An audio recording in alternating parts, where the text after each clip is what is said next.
Elise almost ignored the message. It came through while she was standing beside the warehouse printer, holding a stack of pick lists and trying to get toner off her fingers. Her phone vibrated inside the pocket of her navy work vest. "Grace, can you come to conference room B now?" Elise read it again. She knew the room from walking past it. Clients went in there. Senior staff went in there. Elise worked downstairs with the stock. She had never had a reason to enter. Behind her, the morning shift kept moving. Boxes crossed the belt. Someone called for a missing label. The printer started again. Elise wiped her fingers on a paper towel and typed, "On my way." As she walked down the hallway, she tried to work out why Grace wanted her upstairs. 9 months earlier, there would have been little reason to call Elise into a client meeting. She worked inventory at Vesper Medical Logistics, a company that stored and shipped medical supplies. Her job was simple to explain. Medical supplies arrived.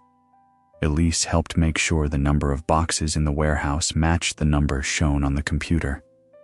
When something went missing, appeared in the wrong place, or showed the wrong information on the screen, people usually came looking for her.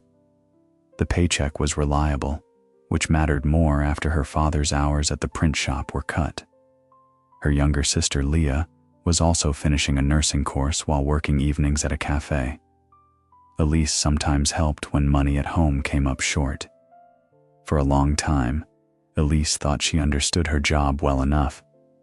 Then one Friday, a shipment of medical kits was supposed to leave the warehouse. The boxes were there. The computer showed a problem. Nobody could agree on why. Ron, Elise's manager, was frustrated because another late shipment would make his team look bad. Elise started going through the order on the computer. Eventually, she found a screen most people on the floor rarely opened. A temporary worker had entered the pallet under the wrong location earlier in the day. Someone had corrected the mistake, but the information was sitting in a part of the system that Ron's usual report did not show clearly. Elise called Ron over and showed him what she had found. Ron looked at it. "So the pallet was here the whole time?" He shook his head. "Good catch." The shipment moved. Everyone else went back to work. Elise kept thinking about how long they had spent searching for a problem the computer already knew about. That evening, she searched online for tutorials about the kind of warehouse software Vesper used. Leah noticed what she was watching. "Are you working?" "Trying to understand something." "At home?" Elise smiled. "I know." Most of what Elise knew about the warehouse computer came from repetition. She knew the routine well enough to use it every day without really understanding what was happening behind the screens. So she started learning. At first, she looked up whatever had confused her during the day. If the computer said a shipment could not move, she wanted to know what caused that message. If the number on the screen disagreed with what she could see on the warehouse floor, she tried to find where the difference came from. Grace, one of the managers who worked on improving warehouse operations, noticed Elise asking more questions. One day, she asked, "Why are you interested in this stuff?" Elise pointed at the screen. "Because half the time we spend looking for a problem, the answer is already in here somewhere." Grace smiled. "That is unfortunately true." She showed Elise a few parts of the system that ordinary inventory staff rarely needed. After that, Elise kept learning whenever she ran into something she did not understand. She also taught herself more Excel because Grace used it to organize information from the warehouse. Over time, Elise got better at tracing the difference between what the computer showed and what was actually happening on the warehouse floor. Grace eventually gave her permission to view more of the warehouse reports. She also invited Elise to sit in on some meetings when inventory problems were being discussed. Those meetings taught Elise something the computer tutorials had not. The warehouse was full of people seeing only their own piece of a problem. The same problem often looked different depending on who was dealing with it. Receiving might focus on how the box arrived, inventory on what the computer showed, while shipping only knew the order had reached them too late. Sometimes they were talking about the same shipment. Elise started changing the way she explained problems. Instead of stopping at, "This is wrong," she tried to answer the question that usually came next. "What should we do about it?" Jay from receiving noticed what she was doing. One afternoon, he saw her looking through one of Grace's reports. "Careful," he said. "You keep learning this stuff, and they'll give you more work." Elise looked at him. "I've considered that. I mean it." "So do I." Jay had a reason to be skeptical. Vesper had announced training programs before, and then quietly dropped them. People applied for internal jobs and watched the company hire somebody from outside. Elise knew learning more did not guarantee a promotion. That became harder to ignore after a bad shift a few months later. A stock count had come back wrong. The mistake had started somewhere else, but Ron was under pressure and snapped at Elise while she was trying to fix it. She went home angry. "I think I'm done with all this extra stuff," she told Leah. Leah looked up. "The training?" "Everything. I'm tired of spending my own time trying to get better at a job that still treats me exactly the same." Leah looked at her. "Something happened today?" "My manager snapped at me over a mistake I didn't even cause." Elise leaned against the counter. "Maybe I'm wasting my time with all this." Leah was quiet for a moment. "Maybe. But you wanted out of that position before today happened." Elise looked at her. "Yeah. So I probably wouldn't decide anything tonight." Elise stayed there for a while, still angry, but less certain that quitting the training was what she actually wanted. She left the training alone for a few days. Then something at work confused her again. She opened the system, looked at the order, and realized she wanted to understand it. So she went back to learning. Over the following months, Grace occasionally asked Elise to help check information when a warehouse report did not match what people were seeing downstairs. Elise became better at explaining the problem and suggesting what should happen next. Then a junior operations position opened. She applied.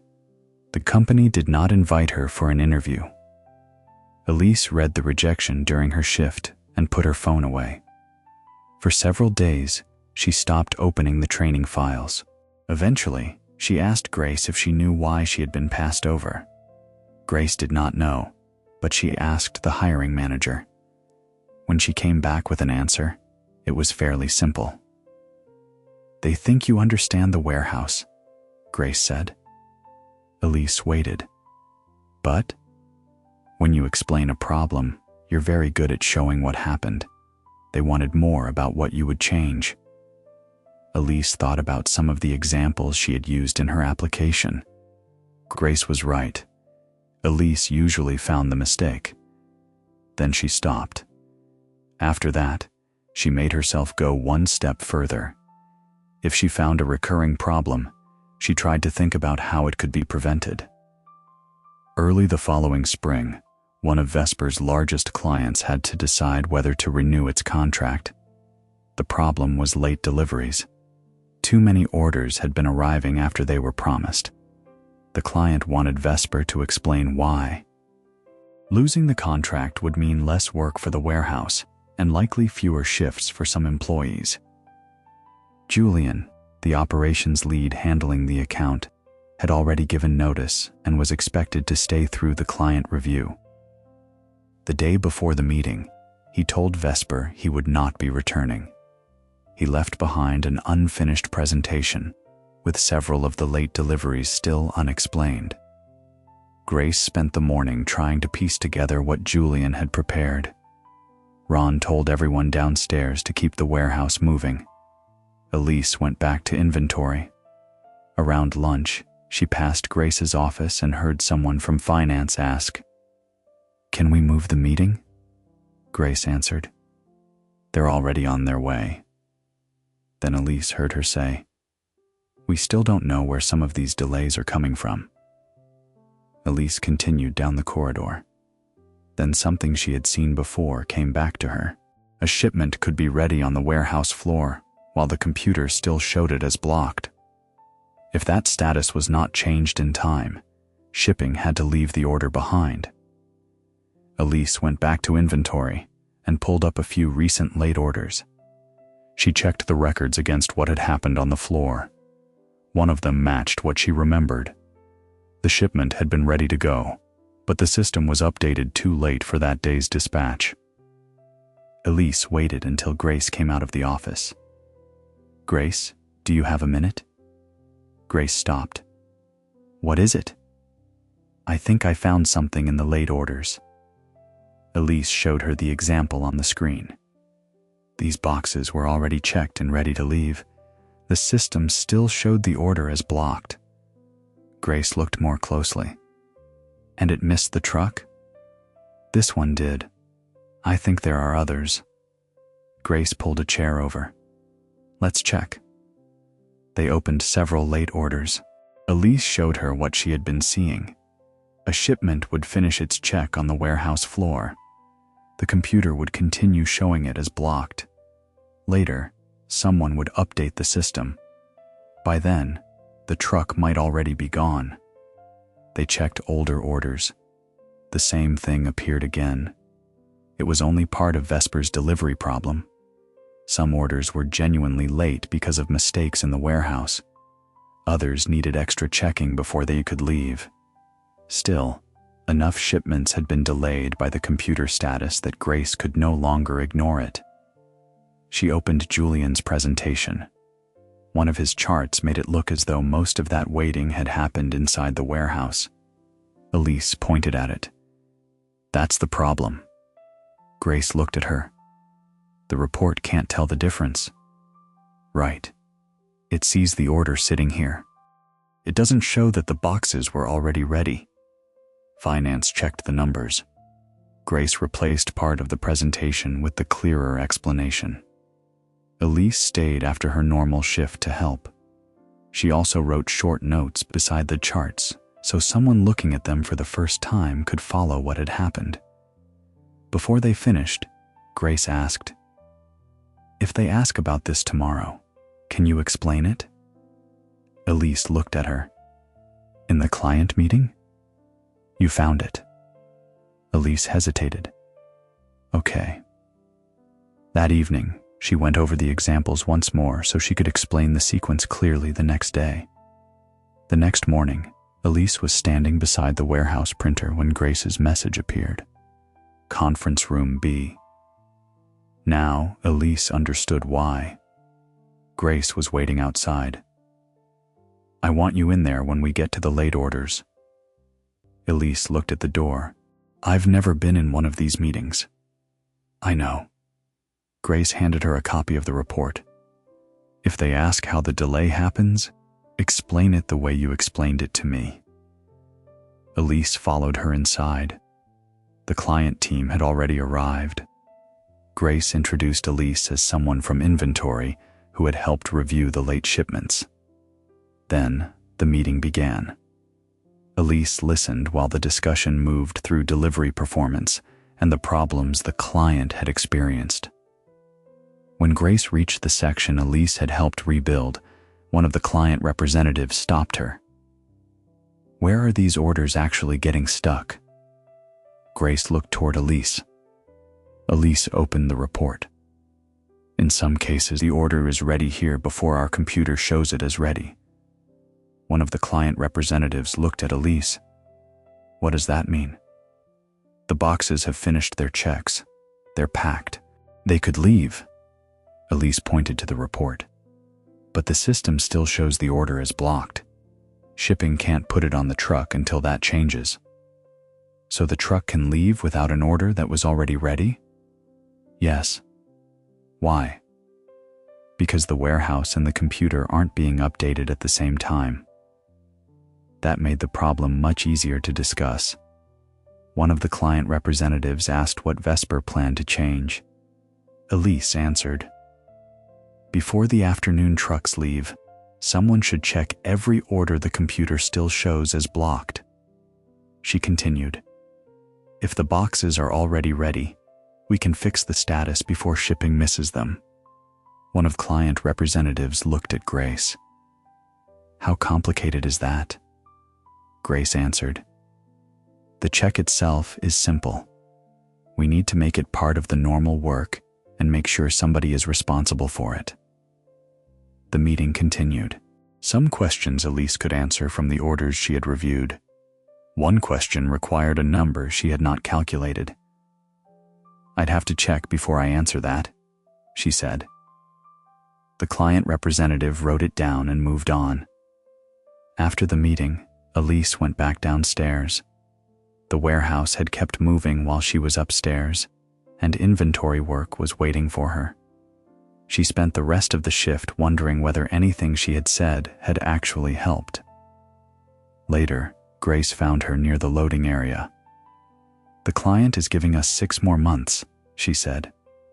Elise looked at her. "They renewed?" "For 6 months. Then they'll review us again." Grace held up the report Elise had helped prepare. "They want to see whether this actually improves anything." That meant the warehouse needed somebody to keep checking the problem. Grace asked Elise if she wanted to do it. The following week, the new check became part of the work.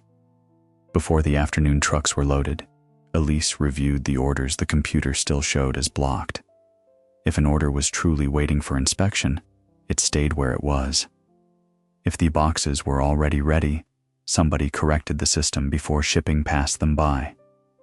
The process was awkward at first. Different teams were used to checking different information, and sometimes nobody was sure who should update an order. Those problems became easier to spot once everyone was looking at the same list. One day, Elise found an order that was ready on the floor, while the computer still showed it as blocked. The boxes went out on the scheduled truck. That was the result Grace needed to see. Jay noticed the system helping receiving as well. He brought Elise a printout from an order that had caused confusion earlier. "Can we see the same list you're using?" "Yeah, that would help." Elise sent it to him. Soon after, Grace recommended that Elise take a temporary coordinator role until the client returned. Ron moved some of Elise's usual inventory work to other employees, so she had time for the new responsibility during her shift. She continued helping downstairs when the warehouse was busy. Her main responsibility had changed, though. She was now expected to find problems before they turned into missed deliveries. The temporary role came with a small increase in pay. More importantly for Elise, she finally had the chance to do the kind of work she had been trying to move toward. Over the next 6 months, the daily check became part of the routine. Late deliveries still happened for other reasons. Elise's process dealt with one specific problem: orders that were ready to leave, but were still blocked in the system. That problem became less common, and her weekly summary helped Grace see what was delaying the remaining orders. By the time the client returned in the autumn, Vesper had 6 months of results. The company could explain its late deliveries more clearly. It could also show that fewer ready orders were being left behind because of an outdated computer status. The client approved the full renewal. A week later, Grace asked Elise to come upstairs. She handed her a document from HR, Inventory Process Coordinator. The temporary position was becoming permanent. The new salary was higher than the temporary adjustment, and most of Elise's week would now be spent on the work she had gradually taken on, finding recurring problems, keeping the daily check running, and helping the teams downstairs deal with them before they became missed deliveries. Elise read the offer and signed it. The extra pay made the months when her father's hours were short easier to manage. At work, she no longer had to fit this responsibility around a full inventory shift. It was now the job Vesper was paying her to do. A few weeks later, Elise was carrying a report upstairs when she passed conference room B. Grace was inside with a shipping supervisor. She saw Elise through the open door. "Elise, can you look at this one?" Elise walked in. Grace turned the report toward her. An order was showing as blocked again. Elise pulled out a chair. "Okay, show me where it started." 9 months earlier, she would have walked past that room because problems discussed inside it belonged to somebody else. For months, Elise had been learning more of the work around her, without knowing where it would lead. Julian's early departure created an opening she had never planned for. By the time it happened, she was ready to step into it,